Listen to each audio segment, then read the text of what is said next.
les listes communautaires, vous ne voulez pas les interdire. Vous dites qu'il faut leur faire signer une charte de la laïcité, charte qui serait signée par tous les candidats. Mais c'est déjà la loi, non? Alors plus exactement, je serais ravi qu'on puisse interdire les listes communautaristes aux élections municipales.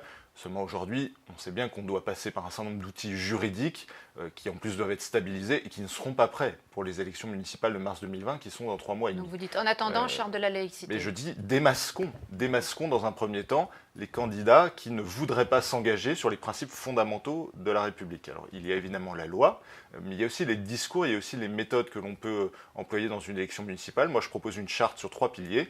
Un pilier électoral, les candidats s'engagent à ne pas faire figurer de signes ostentatoires religieux sur leur propagande électorale, leurs affiches, leurs bulletins de vote. Un pilier municipal, ils s'engagent s'ils sont élus à faire voter par le conseil municipal une charte de la laïcité des services publics, et puis une charte des citoyens, c'est-à-dire que la ville est en contact avec des associations, des entreprises qui travaillent pour elle et pour les citoyens. Il faut que ces partenaires s'engagent aussi sur les principes fondamentaux. Vous employez le mot démasquer. Vous doutez qu'un mouvement comme par exemple l'Union des démocrates musulmans français signe cette charte dont vous parlez? On l'a vu aux élections européennes, on le voit aujourd'hui dans certains discours de ce parti politique qui prétend revendiquer un mouvement religieux plus qu'une vision de la politique de la société.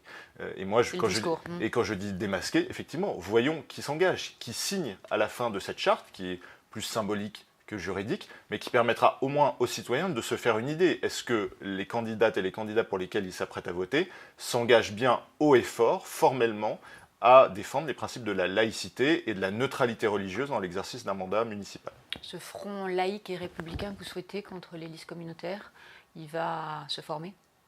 On sait aujourd'hui que dans un certain nombre de villes, de grandes villes d'ailleurs, je pense à l'Île-de-France, à la ville de Goussainville, où il y a un candidat ouvertement communautariste, qui ne dit pas avoir des Français et des Européens sur la liste, qui dit, je cite, avoir des Turcs, des Noirs, des Arabes et des Blancs français sur sa liste. Aujourd'hui, on est dans une dérive qui est explicite.